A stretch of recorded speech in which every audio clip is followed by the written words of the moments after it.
day to enter the ring with some inscription in his scalp. The record: 53 wins, 6 losses, 4 draws. He's knocked out 35 opponents, as we mentioned. In those 63 fights, he has been knocked out only once. As much as he looks like a bizarre Las Vegas lounge act of some kind, politically he's just correct. Zedillo is the name of the candidate for the PRE party in the upcoming Mexican presidential election. Tail of the tape. And you'll see the age disparity between Oscar De La Hoya and Jorge Paez. De La Hoya 7 years younger, 5.5 inches taller. When they weighed in yesterday, Paez was a half-pound under the limit. They are equal in reach. Punch that numbers, Larry. Take a look how active these fighters are and how accurate they are, and roughly they throw the same amount of punches and are very accurate. Paez is much the shorter. The interesting thing will be, as we look at the jab count that they've had in recent fights, is whether De La Hoya will rely more on his jab because of his tremendous height and reach advantage. And rules of the bout with our unofficial ringside scorer, Harold Letterman. Oscar De La Hoya and Jorge Paez will box tonight using the rules of the World Boxing Organization. There is no standing 8 count. The 3 knockdown rule is in effect. You can be saved by the bell in the last round only. Only the referee can stop the fight, and in case a cut is caused by an accidental headbutt, and that cut causes the fight to be stopped, we go to the scorecards after 3 rounds have been completed. Before that, it's a technical draw. Jim. Thank you, Harold. Right now, let's go up the ring announcer Michael Buffer for the pre-fight introductions. Ladies and gentlemen, good evening and welcome to the Grand Garden here at the MGM Grand of Las Vegas, Nevada, where tonight Mr. Bob Arum's Top Rank Incorporated, in association with your undisputed, undefeated king of beers, Budweiser, proud to be your bud, presents an evening of professional world championship boxing. All the bouts are sanctioned by the Nevada State Athletic Commission, Chairman Dr. Elias Ghanem, Commissioners Nat Carasali, Luther Mack, Dr. James Nave, and Cristian Rivera. Executive Director Mark Ratner. Chief Physician Dr. Flip Omansky. Attending ringside physicians Dr. James Wishgame, Dr. William Berliner. Timekeeper James Cavan. Counting for the knockdown seconds, Mike Listella. This first bout is sanctioned by the World Boxing Organization. President, former light heavyweight champion of the world, Jose Torres. Supervisor at ringside, Mr. Ed Levine. The 3 judges scoring this bout on a 10-point must system are Chuck Giampa, Jerry Roth, and John Stewart.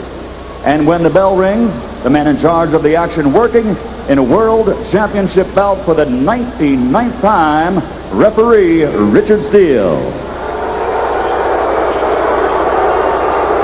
And now, ladies and gentlemen, man your battle stations. This is the Battle of Champions, 12 rounds of boxing for the vacant WBO Lightweight Championship of the World.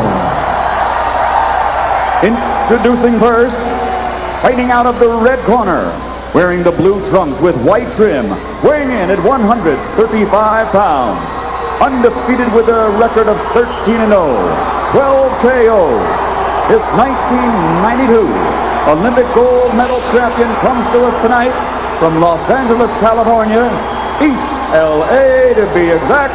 Ladies and gentlemen, the current WBO Junior Lightweight Champion of the World, the Golden Boy, Oscar De La Hoya.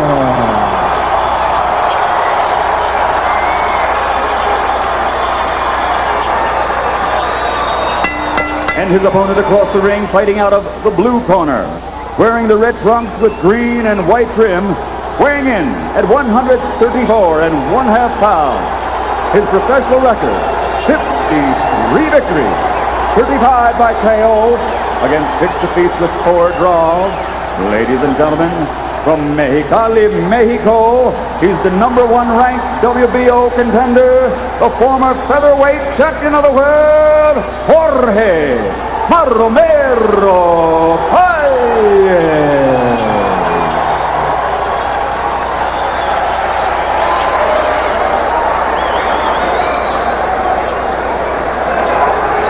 All right, I'm supposed to both fighters in the dressing room. I'm cautioning them again. Obey my commands at all times. Shake hands, good luck. Jim, last weekend, a former Olympic gold medalist from Nigeria, Robert Langella, died here in Las Vegas in the aftermath of a fight. It reminds us of how dangerous this game can be. And it also reminds us that sometimes, after such an event, officials can get very touchy and try to end fights very fast. We'll keep an eye on the activities of referee Richard Steele as Jorge Paez begins the first round, stalking Oscar De La Hoya. Now, George, Paez is an unconventional fighter. He may be open a lot of the time, but he's so off rhythm that you may not be able to find him when he's open. That's right, but you can cut all of that off if you make him be the aggressor. You can do a lot of clowning things, backing up, but coming forward, you can only do one thing, lead with your head clowning. For the moment, De La Hoya seems determined to allow Paez to be the aggressor. Will Paez take the bait? It appears he's going to be cautious, at least at the start.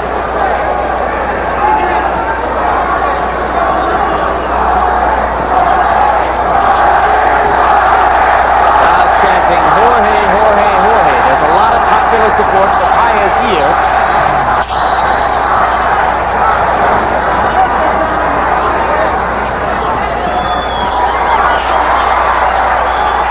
That's part of the story, a battle for the hearts of Mexican fans, many of whom appreciate Paez's blood and guts background, his up-from-the-barrio Mexican upbringing, more than De La Hoya's glittering amateur career and Olympic gold medal. The thing about a young fighter, they got to be careful. When you hit them, they always try and hit you back. If Paez happened to land a shot on Oscar, he should just forget it and go back to what he's done, bagging up, using the jab. Oscar not allowing himself to get in danger here as he did in the first rounds of two of his three preceding fights. Takes a right hand to the head. Paez spent most of his career fighting at lower weights. There are few who believe he will have brought much punching power up here to 135. Thus far, Oscar not taking any steps forward. He's starting to get off a little bit. Do not come forward, forget it, until the rounds start to mature. Paez landing a left inside. De La Hoya punching sparsely. Now sticking the jab, throwing a right hand. You can see how utterly conventional De La Hoya is in style compared to the wild, winging shot of Jorge Paez.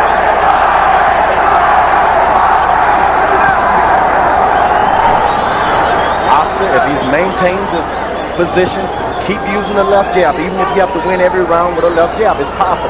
Forget about exchanging right now because you can't get that target. It's moving a little too much. Some fans whistling as it's been an extremely cautious first round, particularly from De La Hoya.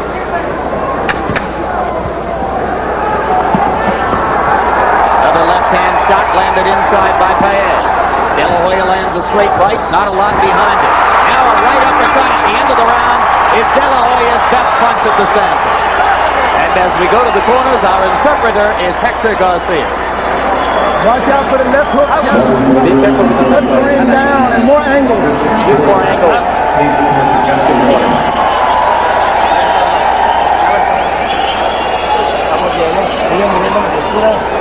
Keep moving your waist.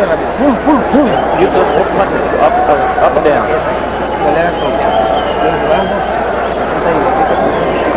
Try to hide from this guy a little bit.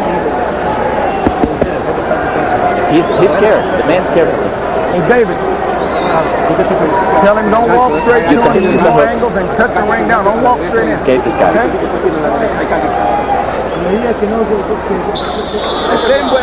Beautiful. Nice. Jim, before this fight, I mentioned that I thought that De La Hoya had to start to modify his aggressive style, and we saw him doing that in the very first round. A little bit more defensive, wear the other fighter down, and then take him on later in the round. He's walked out into some big punches early in fights, and he's learned something from it. De La Hoya sticking with the jab in round one. Oscar threw 51 punches, and 36 of them were jabs. Now a left hook seems to stagger Paez momentarily. De La Hoya follows with a flurry. Another left hook, and down goes Jorge Paez.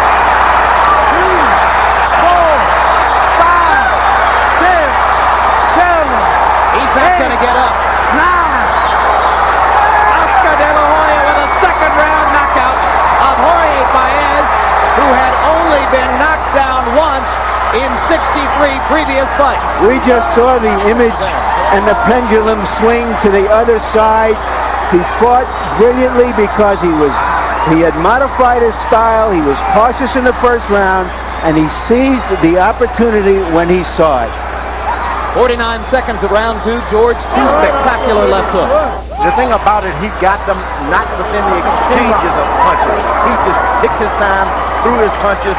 There weren't any exchanges. He did it properly. So he showed a patience that he hasn't been able to show before. Good defensive left jab to set all of that up. Great. Spectacular. Short, beautiful left hands, and now he's smiling. Well, it could not have gone better for those in the Oscar De La Hoya camp. And now the memories of those 2 knockdowns against De La Hoya in the first rounds of 2 of his last 3 fights begin to fade a little bit. This was just the kind of performance he needed to re-enhance his credibility. And no doubt many of those who are cheering now are the ones who were chanting Jorge, Jorge in the first round.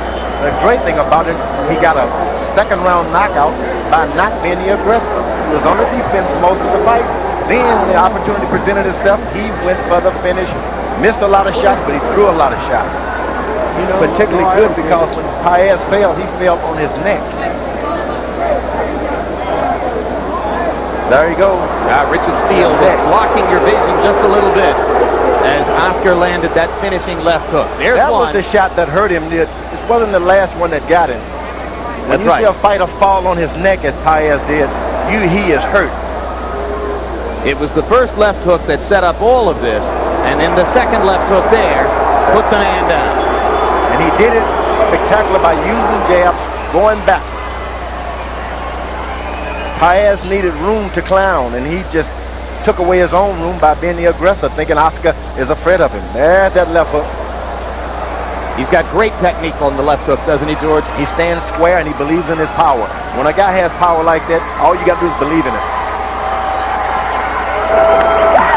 All right, let's go up to ring announcer Michael Buffer for the official particulars on the second round De La Hoya knockout.